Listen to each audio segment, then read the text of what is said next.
so much, America, for inviting me here and being chair. It's wonderful to be here. I love Miami. I went to college in the East Coast, so I have to always stop in Miami. In those days, you sometimes have to stop for an overnight.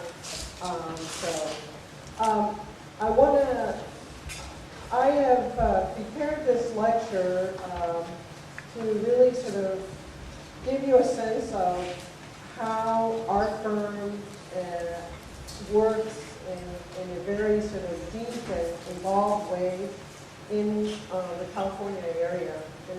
I think sometimes we're accused of being regionalists, but basically it's an attitude about landscape architecture, that wherever it is that you go to do work, I think you can engage in this way and it becomes incredibly meaningful, and it's a way of life, and clearly very passionate about what I do. I want to also just, because it's a long lecture and I'm going to go through it, I couldn't figure out what to cut out, so I'm going to go through it really fast. I want to also say that I'm a mother of 3 children who graduated during one recession and has lived through 2 and on the 3rd one.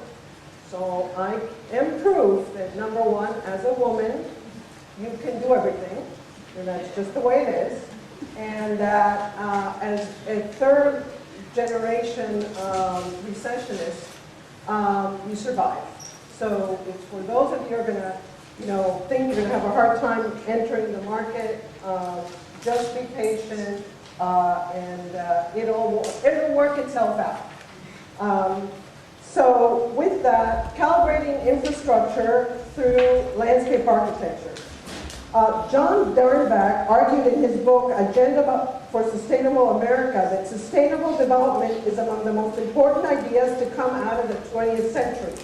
It should be right up there with democracy promotion, human rights protection, free markets, collective security, and the need to combat poverty on a worldwide basis. Everything we care about, a growing economy, human well-being, and security, is comprised, undermined, or lessened by environmental degradation. Problems that can be solved only by a change of human values and morality. We have been slow to give up on the myth of the Earth's infinite generosity. Rather grandly, we have overdrawn on our accounts.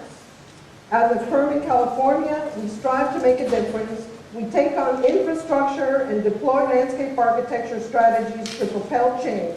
This is what I will share tonight. And I will say that a lot of the work that you will see is internal research, not necessarily research, although I will show one research project that I did with some students, research that we do in order to understand the work we're going to do better.